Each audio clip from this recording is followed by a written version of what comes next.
नमस्ते, केदार सीकर सनातन संस्कार चैनल में आपका सहर्ष स्वागत है। आज हम सुनने वाले हैं BGH 007 भगवद गीता हिंदी भाष्य वाचन भाग क्रमांक 7।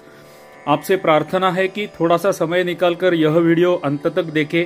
इस उपक्रम के इसके पहले के 6 वीडियो भी मेरे चैनल के प्लेलिस्ट में जाकर वहां पर भगवद गीता हिंदी भाष्य वाचन नाम का प्लेलिस्ट है, वहां से एक से लेकर अब तक के सारे वीडियोस सीरियली सुने।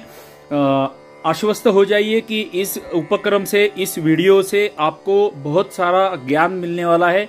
जो भगवद गीता सखोल रूप से हम यहाँ पर अध्ययन कर रहे हैं और भगवद गीता के बाहर का सनातन धर्म का भी सखोल ज्ञान, बहुत सारा ज्ञान हमें मुफ्त में, फ्री में उपलब्ध होने वाला है। तो आपसे प्रार्थना है कि यह वीडियो पूरा देखें और इस उपक्रम के सारे वीडियोस भी आप देखें। मेरा यह प्रयास अगर आपको अच्छा लगा तो वीडियो को लाइक करें, कमेंट अवश्य करें और मेरे चैनल को अभी तक आपने सब्सक्राइब या फॉलो नहीं किया है तो आप चैनल को फॉलो या सब्सक्राइब भी कर दीजिए। तो आइए आरंभ करते हैं आज के भाग का। BGH 007 भगवद गीता हिंदी भाष्य वाचन भाग क्रमांक 7। हमारी नित्य की पद्धति के अनुसार प्रत्यक्ष पुस्तक वाचन शुरू करने से पहले आइए परमात्मा का ध्यान करते हैं। त्वमेव माता च पिता त्वमेव बंधुश्च सखा त्वमेव विद्या द्रविणं त्वमेव सर्वं मम देव देव। ओम श्री परमात्मने नमः।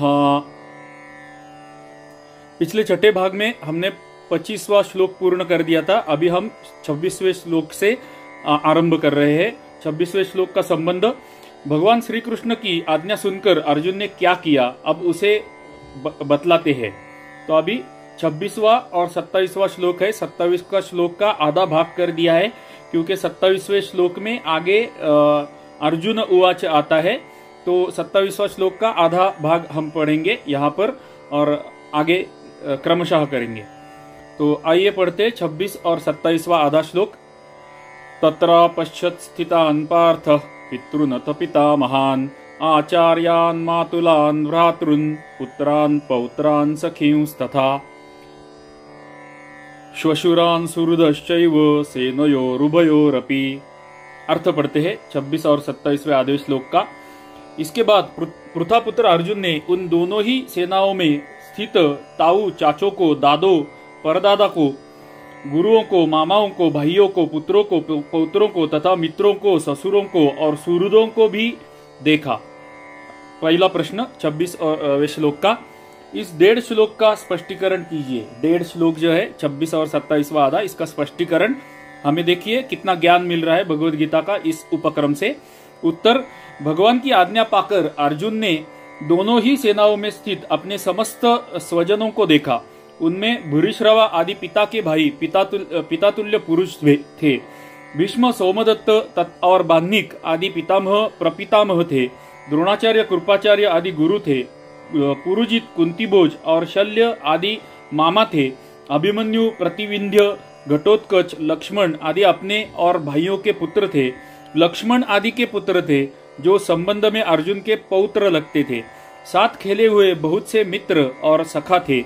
द्रुपद, शैब्य आदि ससुर थे और बिना ही किसी हेतु के उसका कल्याण चाहने वाले बहुत से सुहृद थे।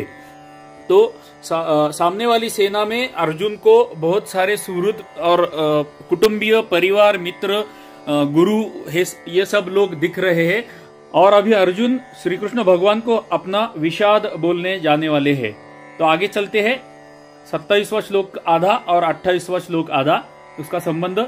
इस प्रकार सबको देखने के बाद अर्जुन ने क्या किया, अब उसे बतलाते हैं। 27वां और 28वां आधा। तान् समीक्षस कौन्तेय सर्वान् बन्धूनवस्थितान् कृपया परयाविष्टो विषीदन्निदमब्रवीत्। अर्थ देखते हैं। उन उपस्थित संपूर्ण बंधुओं को देखकर ये कुंती पुत्र अर्जुन अत्यंत करुणा से युक्त होकर शोक करते हुए यह वचन बोले। 27वें का उत्तरार्ध और 28वें का पूर्वार्ध। पहला प्रश्न, उपस्थित संपूर्ण बंधुओं से किनका लक्ष्य है? अभी आपके ध्यान में आया रहेगा, अगर आप इस उपक्रम का ये पहला ही वीडियो देख रहे हैं तो आपको ध्यान में आएगा कि हर एक श्लोक के, इस उपक्रम में हर एक श्लोक के ऊपर उसका एक एक शब्द लेकर समझाने के लिए उसके ऊपर कुछ प्रश्न और उत्तर दिए गए हैं। तो भगवत गीता का अध्ययन करते वक्त अध्ययन करने वाले विद्यार्थी के मन में जो जो प्रश्न उठ सकते हैं वो सारे प्रश्न ऑलरेडी इन्होंने यहाँ पर दिए हुए हैं और उनके उत्तर भी बहुत अच्छी तरह से उन्होंने दिए हुए हैं। उत्तर पूर्व के 1.5 श्लोक में अर्जुन अपने पितामहादि बहुत से पुरुषों को बात कह चुके हैं। उनके सिवा जिनका संबंध स्पष्ट नहीं बताया आए हैं, ऐसे दृष्टद्युम्न, शिखंडी और सूरथ आदि साले तथा जयद्रथ आदि बहनोई और अन्यान्य जो उन अनेकों प्रकार के संबंधों से युक्त स्वजन दोनों ओर की सेना में है, उपस्थित संपूर्ण बंधुओं से संजय उन सभी का लक्ष्य करते हैं।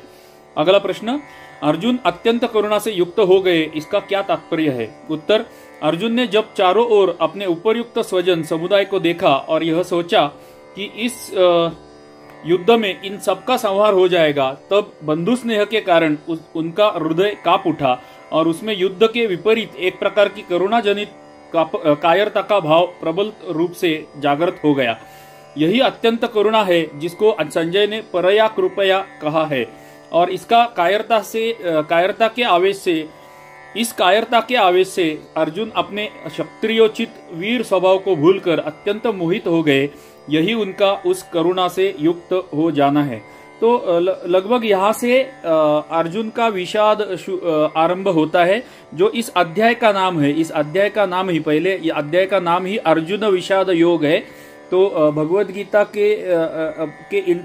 गीता का इंट्रोडक्शन हम इस अध्याय को बोल सकते हैं। और अर्जुन के मन में जो दुख, विषाद, करुणा ये सब विशेषताएं आ रही थी, उनका वर्णन अभी यहाँ से आगे आने वाला है। अगला प्रश्न, इदम पद से अर्जुन के कौन कौन से वचन समझने चाहिए? उत्तर, इदम पद का प्रयोग अगले श्लोक से लेकर 46वें श्लोक तक अर्जुन ने जो जो बातें कही है उन सभी के लिए किया गया है। अगला श्लोक 28 और 29 व पूरा संबंध, बंधु स्नेह के कारण अर्जुन की कैसी स्थिति हुई। अब 2.5 श्लोकों में अर्जुन स्वयं उसका वर्णन करते हैं। अभी यहां से शुरू होता है।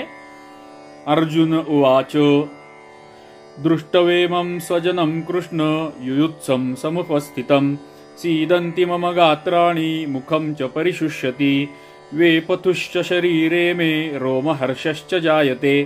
ये था 28 और 29वां आधा श्लोक। इसका अर्थ देखते हैं।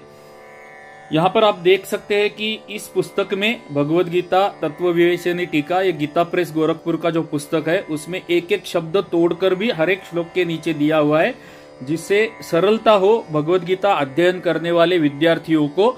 ये पुस्तक मेरी आपसे फिर से प्रार्थना है कि गीता प्रेस की ये और अन्य पुस्तकें भी आप खरीदे।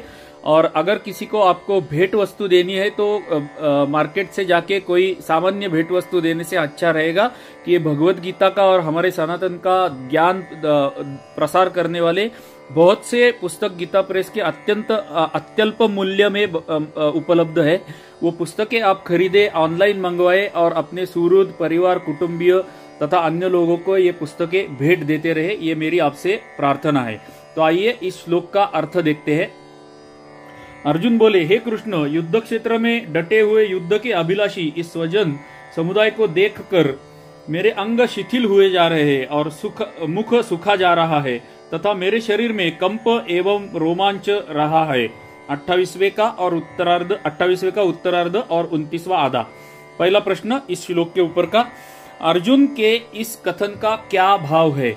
यहाँ अर्जुन का यह भाव है कि इस महायुद्ध का महान भयंकर परिणाम होगा। ये सारे छोटे और बड़े सगे संबंधी तथा आत्मीय स्वजन जो इस समय मेरी आंखों के सामने हैं, मौत के मुंह में चले जाएंगे। मौत के शब्द आया है, मुझे संदेह है ये मौत शब्द हमारा है कि नहीं। मृत्यु के मुंह में बोल सकते हैं, मुख में बोल सकते हैं। मुंह भी हमारा शब्द है कि नहीं मुझे पता नहीं है। मृत्यु के मुख में चले जाएंगे, इस बात को सोचकर मुझे इतनी मार्मिक पीड़ा हो रही है। मेरे हृदय में इतना भयंकर दाह और भय उत्पन्न हो गया है कि जिसके कारण मेरे शरीर की ऐसी दुरवस्था हो रही है। अगला श्लोक 30वां श्लोक पढ़ते हैं। इसका संबंध उन्होंने दिया नहीं है। गांडीवं स्त्रंसते हस्तात् त्वक्चैव परिदह्यते न च शक्नोम्यवस्थातुं भ्रमति वच मे मनः। अर्थ देखते हैं। हाथ से गांडीव धनुष्य गिर रहा है और त्वचा भी बहुत जल रही है तथा मेरे मन भ्रमित सा हो रहा है, इसलिए मैं खड़ा रहने के भी समर्थ नहीं हूँ। पहला प्रश्न, अभी अर्जुन का विषाद शुरू हो गया है। अर्जुन के मन में जो विषाद आ रहा है उसका परिणाम उसके शरीर के ऊपर और उसके मन के ऊपर क्या हो रहा है, ये सब वर्णन इस श्लोकों में आ रहा है। तो पहला प्रश्न, इस श्लोक का क्या भाव है, 30वें श्लोक का भाव क्या है? तो अर्थ, करुणाजनित कायरता से अर्जुन की बड़ी शोचनीय स्थिति हो गई है। उसी का वर्णन करते हुए वे कह रहे हैं कि मेरे सारे अंग अत्यंत शिथिल हो गए हैं, हाथ ऐसे शक्ति शून्य हो रहे हैं कि उनसे गांडीव धनुष्य को चढ़ाकर बाण चलाना तो दूर रहा, मैं उसको पकड़ के भी नहीं रह सकता। वह हाथ से छूटा जा रहा है। युद्ध के भावी परिणाम की चिंता ने मेरे मन में इतनी जलन पैदा कर दी है कि उसके कारण मेरी चमड़ी भी जल रही है और भीषण मानसिक पीड़ा के कारण मेरा मन किसी बात पर क्षणभर भी नहीं हो रहा है तथा इसके परिणाम स्वरूप मेरा मस्तिष्क भी घूमने लगा है। यहाँ करेक्ट शब्द का उन्होंने प्रयोग किया है। मस्तिष्क, दिमाग हमारा शब्द नहीं है, मस्तिष्क हमारा शब्द है। करेक्ट शब्द प्रयोग किया है। मस्तिष्क भी घूमने लगा है। ऐसा मालूम होता है कि अभी अभी मूर्छित होकर मैं गिर पड़ूंगा। अगला प्रश्न, अर्जुन का गांडीव धनुष्य कैसा था और वह उसे कैसे मिला था? उत्तर, अर्जुन का गांडीव धनुष्य दिव्य था। उसका आकार ताल के समान था। गांडीव का परिचय देते हुए बृहन्नला के रूप में स्वयं अर्जुन ने उत्तर कुमार से कहा था, यह अर्जुन का जगत प्रसिद्ध धनुष्य है। यह स्वर्ण से मढ़ा हुआ सब शस्त्रों में उत्तम और लाख आयुधों के समान शक्तिमान है। इसी धनुष्य से अर्जुन ने देवता और मनुष्यों पर विजय प्राप्त की है। इस विचित्र रंग बिरंगे अद्भुत कोमल और विशाल धनुष का देवता, दानव और गंधर्वों ने दीर्घ काल तक आराधन किया है। इस परम दिव्य धनुष को ब्रह्मा जी ने 1000 वर्ष, प्रजापति ने 503 वर्ष, इंद्र ने 85 वर्ष, चंद्रमा ने 500 वर्ष और वरुण देव ने 100 वर्ष तक रखा था। यह अर्जुन को खांडव वन जलाने के समय अग्निदेव ने वरुण से दिलाया था। अगला श्लोक 31वां श्लोक, उसका संबंध अपनी विषाद युक्त स्थिति का वर्णन करके अब अर्जुन अपने विचारों के अनुसार युद्ध का अनौचित्य सिद्ध करते हैं। अभी अर्जुन का विषाद, अर्जुन अभी युद्ध करने को नकारने वाले हैं और ये सब भगवान श्री कृष्ण को वो अपना विषाद बता रहे हैं इन श्लोकों में। 31वां श्लोक, निमित्तानि च पश्यामि विपरीतानि केशव न च श्रेयोनुपश्यामि हत्वा स्वजनमाहवे। अर्थ, हे केशव, मैं लक्षणों को भी विपरीत ही देख रहा हूँ तथा युद्ध में स्वजन समुदाय को मारकर कल्याण भी नहीं देखता। तो अर्जुन को अभी युद्ध करने में कल्याण नहीं दिख रहा है, स्व कल्याण नहीं दिख रहा है और उसका वो उल्लेख कर रहे हैं या भगवान को बोल रहे हैं। प्रश्न, मैं लक्षणों को भी विपरीत देख रहा हूँ, इसका क्या भाव है? उत्तर, किसी भी क्रिया के भावी परिणाम की सूचना देने वाले शकुनादि चिन्हों को लक्षण कहा जाता है। श्लोक में निमित्तानि पद इन्हीं लक्षणों के लिए आया है। अर्जुन लक्षणों को विपरीत बतलाकर यह भाव दिखला रहे हैं कि असमय में ग्रहण होना, धरती का कांप उठना और आकाश से नक्षत्रों का गिरना आदि बुरे शकुनों से भी यही प्रतीत होता है कि इस युद्ध का परिणाम अच्छा नहीं होगा। इसलिए मेरी समझ से यह युद्ध न करना ही श्रेयस्कर है। अगला प्रश्न, युद्ध में स्वजन समुदाय को मारकर कल्याण भी नहीं देखता, इस कथन का क्या अभिप्राय है? उत्तर, अर्जुन के कथन का भाव यही है कि युद्ध में अपने सगे संबंधियों को मारने से किसी प्रकार का भी हित होने की संभावना नहीं है, क्योंकि प्रथम तो आत्मीय स्वजनों के मारने से चित्त में पश्चाताप जनित क्षोभ होगा, दूसरे उनके अभाव में जीवन दुखमय हो जाएगा और तीसरे उनके मारने से महान पाप भी होगा। इन दृष्टियों से न इस लोक में हित होगा और न परलोक में ही। अतएव मेरे विचार से युद्ध करना किसी प्रकार से भी उचित नहीं है। 32वें श्लोक का संबंध, अर्जुन ने यह कहा कि स्वजनों को मारने से किसी प्रकार का भी हित होने की संभावना नहीं है। अब फिर वे उसी की पुष्टि अगले श्लोक में करते हैं। 32वें श्लोक में, पहला अध्याय अर्जुन विषाद योग, 32वां श्लोक, न कांक्षे विजयम कृष्ण न च राज्यम सुखानि च किम नो राज्येन गोविंद किम भोगैर्जीवितेन वा। अर्थ देखते हैं 32वें श्लोक का। हे कृष्ण, मैं न तो विजय चाहता हूँ और न राज्य तथा सुखों को ही। हे गोविंद, हमें ऐसे राज्य से क्या प्रयोजन है अथवा ऐसे भोगों से और जीवन से भी क्या लाभ है। पहला प्रश्न 32वें श्लोक का। अर्जुन के इस कथन का स्पष्टीकरण कीजिए। उत्तर, अर्जुन अपने चित्त की स्थिति का चित्र खींचते हुए कहते हैं कि हे कृष्ण, इन आत्मीय स्वजनों को मारने पर जो विजय, राज्य और सुख मिलेंगे, मैं उन्हें जरा भी नहीं चाहता। मुझे तो यह प्रतीत होता है कि इनके मारने पर हमें इस लोक और परलोक में भी संताप ही होगा। फिर किस लिए युद्ध किया जाए और इन्हें मारा जाए? क्या होगा ऐसे राज्य और भोगों से? मेरी समझ से तो इन्हें मारकर जीतने में भी कोई लाभ नहीं है। तो अर्जुन का विषाद हम देख रहे हैं कि अर्जुन अभी श्री कृष्ण को बोल रहे हैं कि मेरे स्वजनों को मारकर मुझे अगर राज्य मिले भी, सारे सुख और भोग मिले भी, तो उसमें कोई आनंद नहीं आने वाला है। हमें पश्चाताप ही होगा, दुख ही होगा, विषाद ही होगा और मुझे ऐसे सुख भोग आनंद नहीं चाहिए, ऐसे वो बोल रहे हैं। अगला श्लोक 33वां श्लोक, उसका संबंध। अब अर्जुन ने स्वजन वध से मिलने वाले राज्य भोगादिकों को न चाहने का कारण दिखलाते हैं। 33वां श्लोक। येषामर्थे कांक्षितन्नो राज्यं भोगा सुखानि च त इमेव स्थिता युद्धे प्राणांस त्यक्त्वा धनानि च। 33वें श्लोक का अर्थ। हमें जिनके लिए राज्य, भोग और सुखादि अभिष्ट है, वे ही ये सब धन और जीवन की आशा को त्याग कर युद्ध में खड़े हैं। प्रश्न, अर्जुन के इस कथन का क्या तात्पर्य है? उत्तर, यहाँ अर्जुन यह कह रहे हैं कि मुझको अपने लिए तो राज्य, भोग और सुखादिकों की आवश्यकता ही नहीं है, क्योंकि मैं जानता हूँ कि न तो इनमें स्थायी आनंद ही है और न ये स्वयं ही नित्य है। मैं तो इन भाई बंधु आदि स्वजनों के लिए ही राज्यादि की इच्छा करता था, परंतु मैं देखता हूँ कि ये सब युद्ध में प्राण देने के लिए तैयार खड़े हैं। यदि इन सबकी मृत्यु हो गई तो फिर राज्य, भोग और सुख आदि किस काम आएंगे। इसलिए किसी प्रकार भी युद्ध करना उचित नहीं है। यहाँ पर उन्होंने मृत्यु शब्द का प्रयोग किया है, सही करेक्ट शब्द का, योग्य शब्द का प्रयोग किया है। धन्यवाद जगदयाल जी गोविंद का और गीता प्रेस गोरखपुर का। अगला श्लोक 34वां श्लोक और उसका संबंध। इस प्रकार युद्ध का अनौचित्य दिखलाकर अब अर्जुन युद्ध में मरने के लिए तैयार होकर आए हुए स्वजन समुदाय में कौन कौन है, उनका संक्षेप में वर्णन करते हैं। अगला श्लोक 34वां श्लोक। आचार्याः पितरः पुत्रास्तथैव च पितामहाः मातुला श्वशुराः पौत्राः शाला संबंधिनस्तथा। अर्थ 34वें श्लोक का।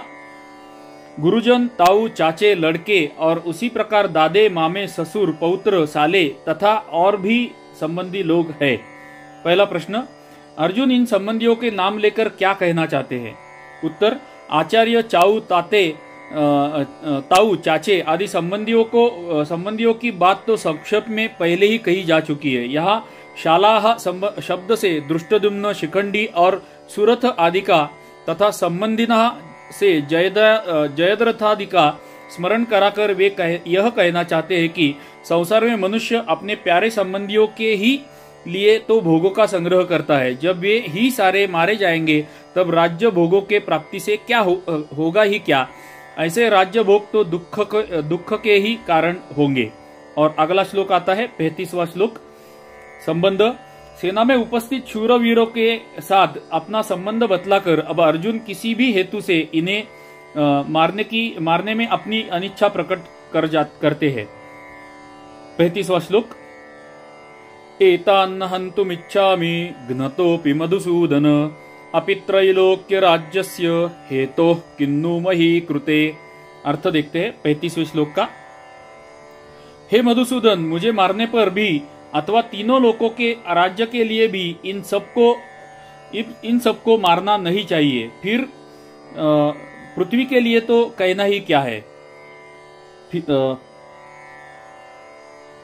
हे मधुसूदन, मुझे मारने पर भी अथवा तीनों लोकों के राज्य के लिए भी इन सबको मारना नहीं चाहता, फिर पृथ्वी के लिए तो कहना ही क्या है। पहला प्रश्न, अर्जुन ने यह क्यों क्यों कर कहा कि मुझे मारने पर भी इन्हें मारना नहीं चाहता, क्योंकि दोनों सेनाओं में स्थित संबंधियों में से जो अर्जुन के पक्ष में थे उनके द्वारा तो अर्जुन के मारे जाने की कोई कल्पना ही नहीं हो सकती थी। उत्तर, इसलिए अर्जुन ने घ्नतः और अपि शब्दों का प्रयोग किया है। उनका यह भाव है कि मेरे पक्ष वालों को तो कोई बात ही नहीं है, मेरे पक्ष वालों की तो कोई बात ही नहीं है, परंतु जो विपक्ष में स्थित संबंधी है वे भी जब मैं युद्ध से निवृत्त हो जाऊंगा तब संभवतः मुझे मारने की इच्छा नहीं करेंगे, क्योंकि वे सब राज्य के लोभ से भी युद्ध करने के लिए तैयार हुए हैं। जब हम लोग युद्ध से निवृत्त होकर राज्य की आकांक्षा ही छोड़ देंगे तब तो मारने का कोई कारण ही नहीं रह जाएगा, परंतु कदाचित इतने पर भी उनमें से कोई मारना चाहेंगे तो उन मुझे मारने की चेष्टा करने वालों को भी मैं नहीं मारूंगा या मारना नहीं चाहता। अगला प्रश्न, तीनों लोगों के राज्य के लिए भी नहीं, फिर पृथ्वी के लिए तो क्या कहना ही क्या है, इस कथन का क्या तात्पर्य है? उत्तर, इसे अर्जुन ने यह भाव दिखलाया है कि पृथ्वी के राज्य और सुखों की बात ही कौन सी है, इनको मारने पर कहीं त्रिलोकी का निष्कंटक राज्य मिलता हो तो उसके लिए भी मैं इन आचार्यादि आत्मीय स्वजनों को नहीं मारना चाहता। तो अर्जुन बोल रहा है कि पृथ्वी की बात तो छोड़ दो, लेकिन अगर मुझे तीनों लोकों का भी राज्य मिले तो भी उसके लिए मैं इन स्वजनों को और गुरुजनों को मारना नहीं चाहूंगा। आगे 36वें श्लोक का संबंध। यहाँ यदि यह पूछा जाए कि अब त्रिलोकों के राज्य के लिए भी उनको मारना क्यों नहीं चाहते, तो इस पर अर्जुन अपने संबंधियों को मारने में लाभ का अभाव और पाप की संभावना बतलाकर अपनी बात को पुष्ट करते हैं। तो अभी अर्जुन समर्थन करना शुरू करता है, आरंभ करता है।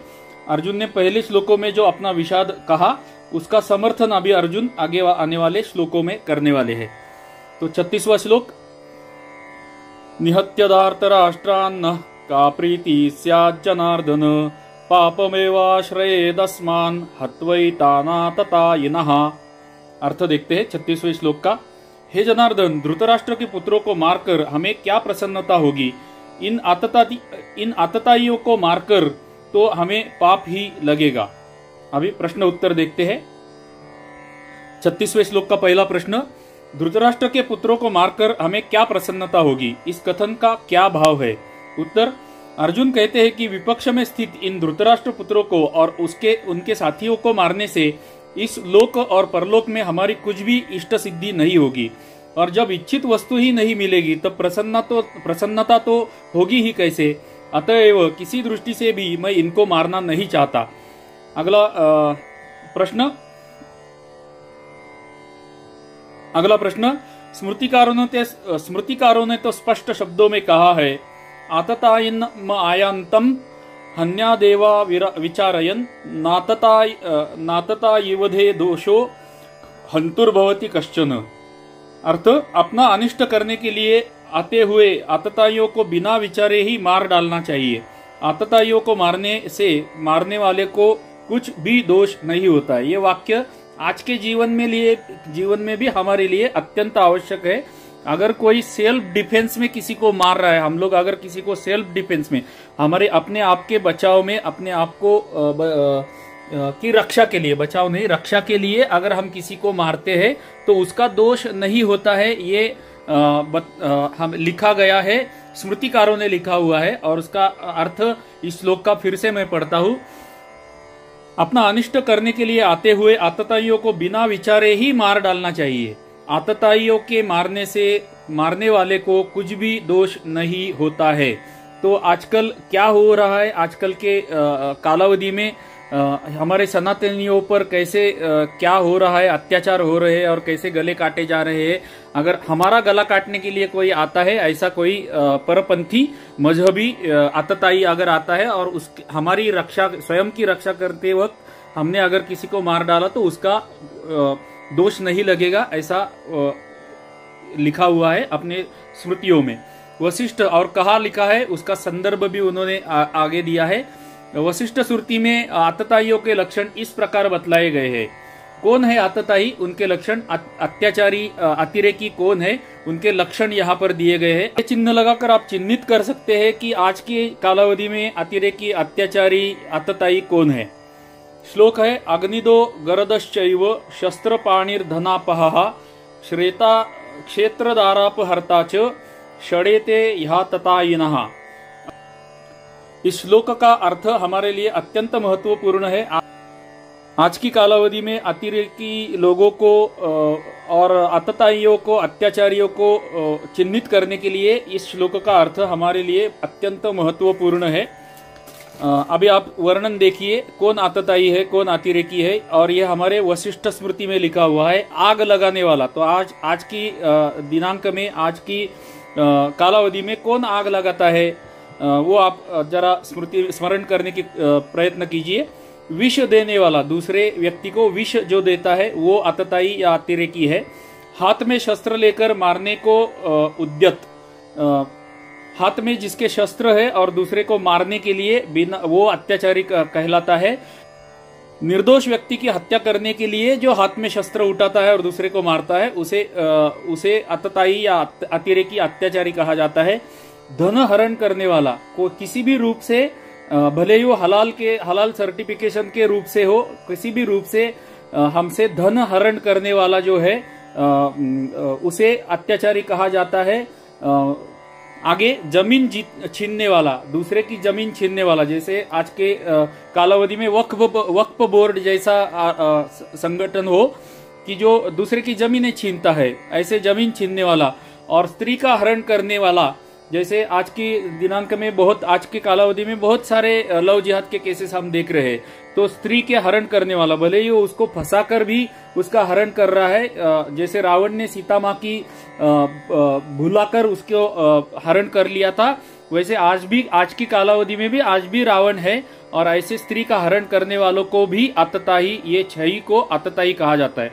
तो फिर से सलग रूप से मैं ये श्लोक का अर्थ पढ़ता हूँ। आग लगाने वाला, विष देने वाला, हाथ में शस्त्र लेकर मारने को उद्यत, धन हरण करने वाला, जमीन छीनने वाला और स्त्री का हरण करने वाला, यह छहो ही आतताई है।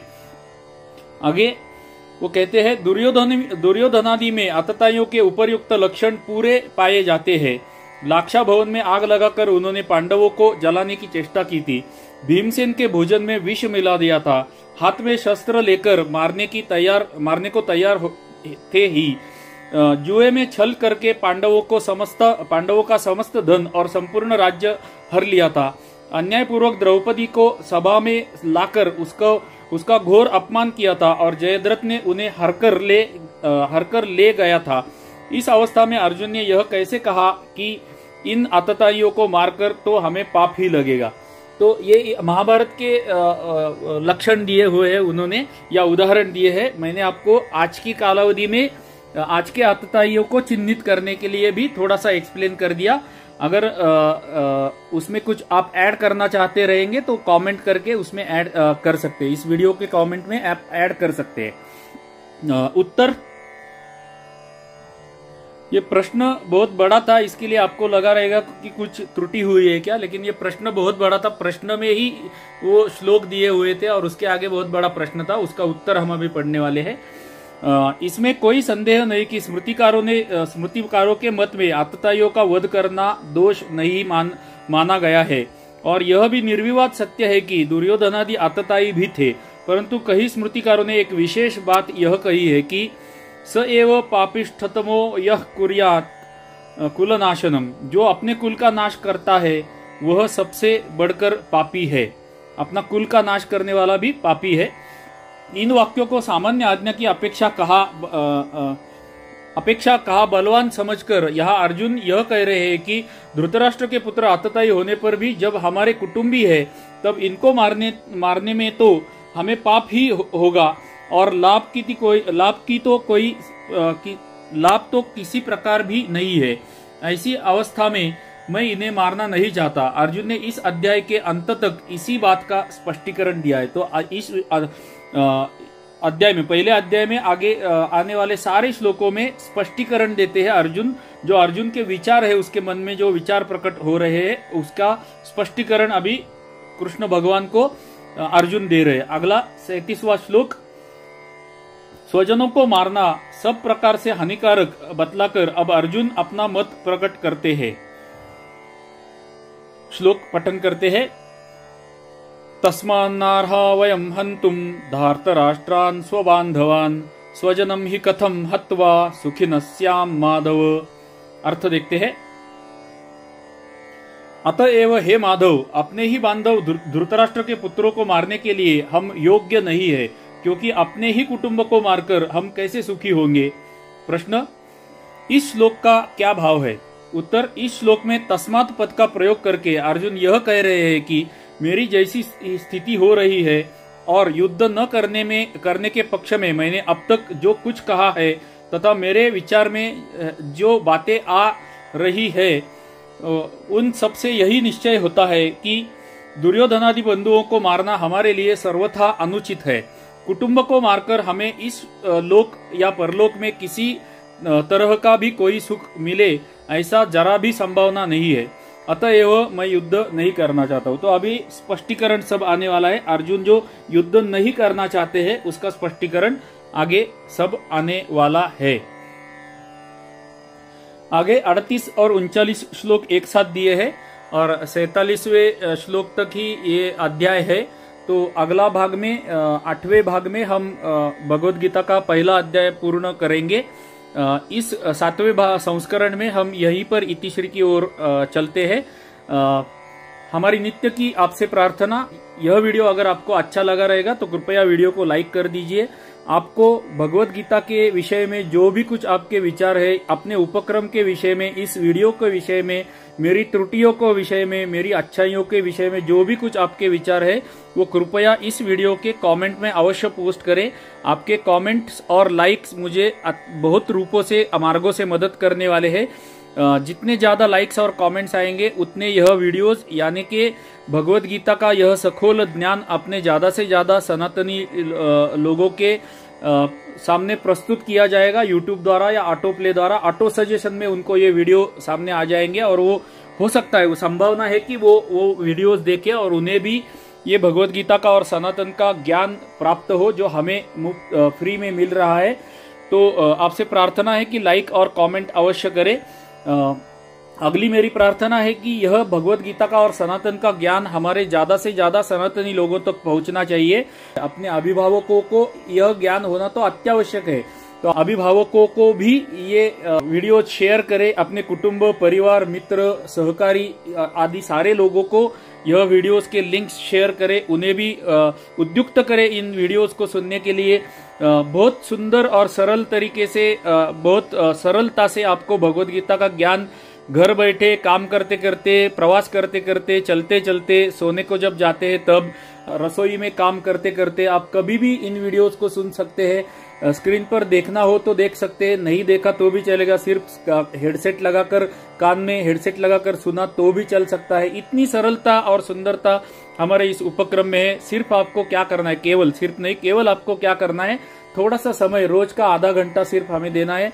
हमारे जनरली सारे वीडियोस में 30 मिनट से 35 मिनट से 50 मिनट तक के मध्य में रखने वाला हूँ। हो सकता है कुछ वीडियो 40 मिनट के हो जाए, कुछ वीडियो 50-55 मिनट के हो जाए, लेकिन मैं बैलेंस करने का प्रयत्न कर रहा हूँ कि 40 से 50 मिनट के मध्य में हमारे वीडियो रहे, ताकि आप सरलता से उन्हें सुन सके। ऐसी आवश्यकता नहीं है कि एक ही सीटिंग में, एक ही बैठक में आपको पूरा वीडियो सुनना है। आप टुकड़े टुकड़े में सुन सकते हैं। आपको जब कभी भी आपको समय मिलेगा तब आप सुन सकते हैं, थोड़ा थोड़ा सुन सकते हैं, 10-10, 15-15 मिनट का पोर्शन सुन सकते हैं। और एक प्रार्थना है मेरी कि यह वीडियो एक बार सुन के सिर्फ आपको सारा समझ में नहीं आने की संभावना है, तो आप यह वीडियो पुनः पुनः सुनिए। मेरे प्लेलिस्ट, मेरे चैनल पे जाके मेरा जो प्लेलिस्ट है भगवद गीता हिंदी भाष्य वाचन, वो प्लेलिस्ट का आप अच्छा फायदा उठा सकते हैं। वो प्लेलिस्ट में अगर आप जाएंगे तो वहां पर पहला वीडियो प्ले करेंगे। अगर आपके पास ज्यादा समय है तो आप पहले वीडियो से लेकर सीरियली सारे वीडियो सुन सकते हैं। आपको ज्यादा सर्च करने की, शोध लेने की आवश्यकता नहीं पड़ेगी अगर आप वो प्लेलिस्ट का प्रयोग करेंगे। लाइक कर दीजिए, कमेंट कर दीजिए, शेयर कर दीजिए। और अंतिम प्रार्थना कि मेरे चैनल केदार सीकर सनातन संस्कार को अभी तक आपने सब्सक्राइब या फॉलो नहीं किया है तो सब्सक्राइब या फॉलो भी कर दीजिए। चलिए तो मिलते हैं अगले 8वें संस्करण में, जहां पर हम 38वें श्लोक से आरंभ करेंगे। तब तक के लिए आप सभी को जय श्री हरि, जय श्री हरि, जय श्री हरि। धन्यवाद।